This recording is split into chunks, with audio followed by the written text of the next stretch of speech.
Welcome to the Paramount era of UFC. This past Saturday saw UFC 324, the promotion's return and first card of 2026, and it had an absolute banger at the top of the card.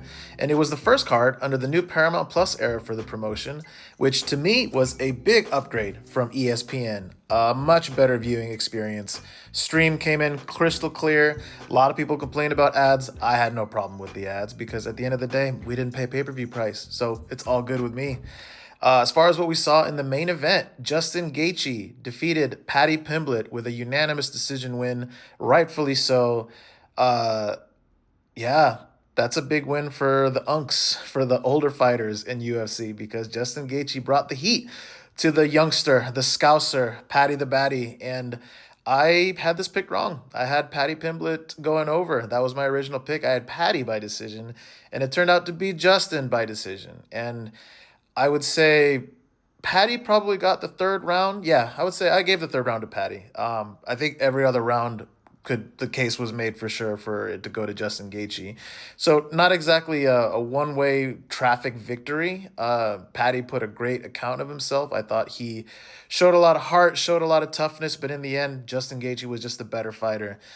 Patty was backing up the whole fight, and Justin was coming forward. Patty didn't have a lot of I think just like smart defense when it came to Justin Gaethje's scrambles and also his forward pressure. I think just backing up was just not a good look for Patty, and he was just struggling the whole night to try to find his range, find the exchanges, find the openings. He didn't really go for any takedowns. Um, yeah, Justin Gaethje, not like I said, not exactly one way traffic. Patty had his moments, but overall, this was an easy Gaethje win. So it begs the question, what's next for Paddy Pimblett? Actually, what's next for Justin Gaethje? You got Ilya Topuria out there as the undisputed champion of the division. Got to imagine that Justin wants that fight. He's probably going to wait for that fight unless something else presents itself for him to fight on the White House card. I would like for him to wait for the title fight, but I also don't begrudge him if he wants to take another fight in the meantime. But I mean, he's never been in a prime position to be this like in a title shot since a long time, since the last time he fought Khabib. So he probably should wait, but who knows?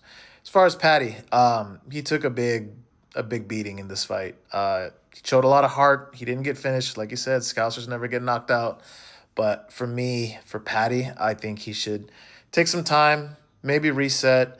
And I actually don't hate the idea of Patty versus the winner or loser of Max Holloway versus Charles Oliveira coming up. We'll see. Elsewhere on the card, we have Sugar Sean O'Malley got a decision win over Song Yadong. Um, I don't think that this performance by Sean O'Malley necessarily declared him to be next for the title. Could it happen? It depends on the timeline that they're looking at for Piotr Jan and Marab. But Sugar Sean showed that he's still at the top of this division. I mean, he's up there in the top five. Still a contender, still a viable opponent, still in the mix for title conversations. Song Yadong showed heart, but he still has some things to polish up. But Sugar Show's still going on. Not much to say about this heavyweight fight. I think Derek Lewis should probably just call it quits at this point. This was really, really sad to watch. To just lay back, turtle up, just let Waldo take side control, and then just not even try to get up and just get rained with elbows and punches. Yeah, this was weird by Lewis. I didn't love this at all. This is the kind of stuff that one sees and probably thinks like, yeah, it might be time to stop fighting. Oh boy. This was really entertaining and weird in terms of a fight.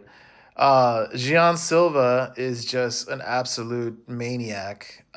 This was a fun fight. I'm not gonna lie. They both really were going for it. Arnold Allen showed a lot of heart, a lot of toughness. Gian Silva also showed a lot of heart, a lot of toughness. But in the end, Gian Silva, his intensity, his strikes, his just scrambling energy, I think, just really kind of was too much for Arnold Allen to take. And I mean, look, you got Gian Silva jumping on top of his back, trying to ride him like a skateboard. This is insane, unbelievable. But in the end, it was a fun night. Great start to the UFC on Paramount Plus. Love that there's no additional pay-per-view charge, and I'm excited to see what the rest of this Paramount era looks like. I mean, we got another card next week. This is awesome. I'm excited.